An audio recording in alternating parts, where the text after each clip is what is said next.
नमस्कार मंडळी, आज आपण बघणार आहोत चटपटीत सगळ्यांना आवडणारा जिभेवर विरघळेल असे मऊसूद दहीवडा।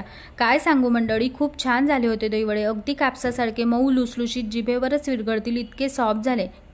सर्वात आधी एका बाउलमध्ये 1 वाटी उडदाची डाळ घेतली। मध्ये पाणी टाकून चांगली चोळून 3-4 वेळा स्वच्छ पाण्याने धुवून घेतली।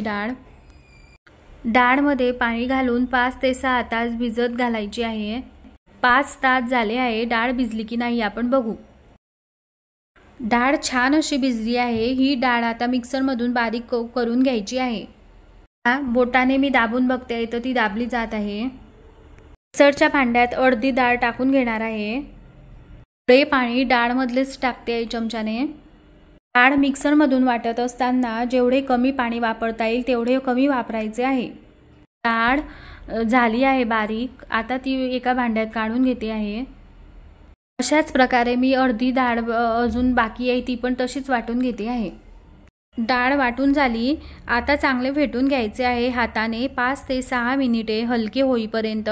तसेच कलरही पांढरा होतो फेटल्यामुळे। थोडं जिरं टाकायचं आहे, जिऱ्यामुळे छान चव येते।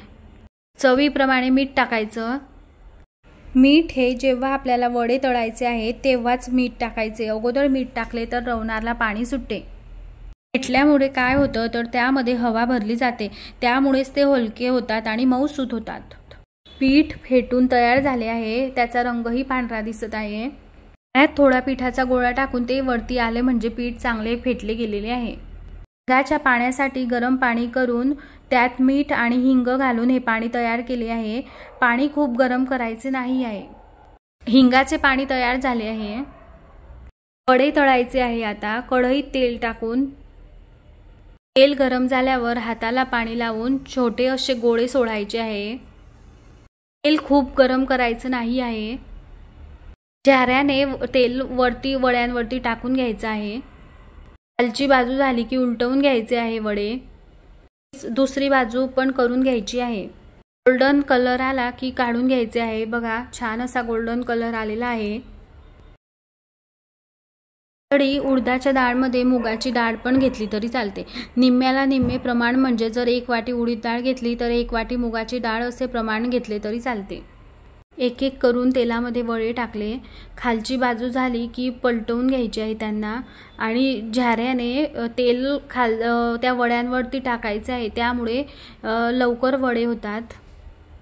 वडे तळून झालेले आहे, आता मी हे सगळे काढून घेते। वडे तयार झाले आहे, हे आता हिंगाच्या पाण्यात टाकून घेतले। अर्ध्या तासासाठी झाकून ठेवायचे आहे। वडे मुरता आहे तोपर्यंत दही करून घेते। आता दही वड्यासाठी मऊसूत असे गोड दही करून घेऊ।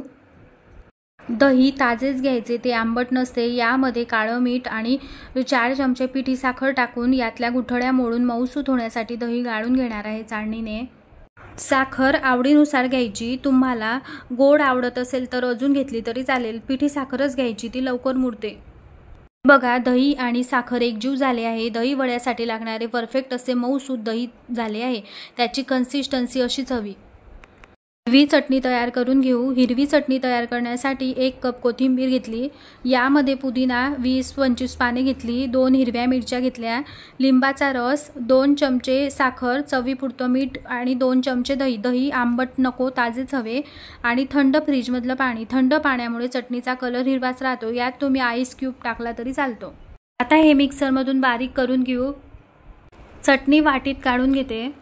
हिरवी चटणी तयार झाली, आता चिंचेची चटणी तयार करून घेऊ। चिंचेच्या चटणीसाठी चिंच छोटी वाटी एवढी घेऊन गरम पाण्यात 3 ते 4 तास भिजत घातली। चिंच भिजली आहे। कढईत चिंच टाकून त्यात थोडे पाणी टाकून चमच्याने हलवून याला उकळी आणायची आहे।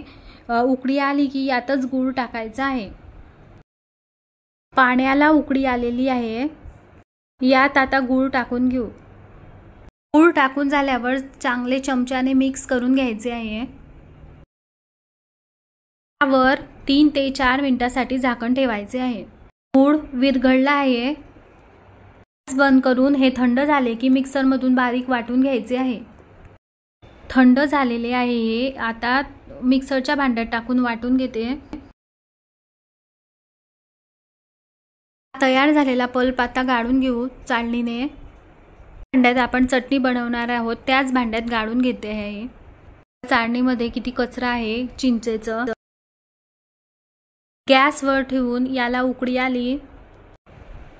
1 चमचा तिखट, मिरी पावडर, भाजलेले जिरे पूड, चवीपुरतं काळं मीठ हे टाकून चांगले मिक्स करून उकळी आणायची आहे। चटणीला बघा किती छान कलर आलेला आहे आणि त्याला शायनिंग पण आलेली आहे। चिंचेची चटणी तयार झालेली आहे। ही आता मी छोट्या वाटीत काढून घेते। अर्धा तास झालेला आहे। वडे छान भिजले आहे। आता यामधलं पाणी काढून टाकू। हलक्या हाताने दाबायचे आहे। जर जोराने दाब दिला तर त्याचा भुगा होतो। अशा प्रकारे मी सगळ्या वड्यांचं पाणी काढून घेतलं आहे। थोडं पाणी राहिलं तरी चालतं। सगळे वडे मी एका प्लेटमध्ये काढून घेतले आहे। वडे सर्व करण्यासाठी भरपूर असे दही घालायचे आहे। गोड थंडगार असे त्यामध्ये डीप होईल एवढं दही टाकायचं आहे। त्यावर आता छान अशी हिरवीगार चटणी टाकायची आहे पुदिन्याची। तर आता मस्त अशी चिंचेची चटणी टाकायची आहे, गोड आंबट अशी। चटणी तुम्हाला तुमच्या आवडीनुसार टाकायची आहे, कमी जास्त। आता यावर भाजलेल्या जिऱ्याची पूड टाकायची। भाजलेल्या जिऱ्यामुळे छान चव लागते। थोडं लाल तिखट टाकायचं, तिखटामुळे पण खूप छान चव लागते। वडी तयार झाले, मऊसूद दही वडे। मंडळी वाट कसली पाहता, या खायला आणि जाता जाता तेवढे चॅनलला लाईक करा आणि सबस्क्राईब करा बरं। धन्यवाद।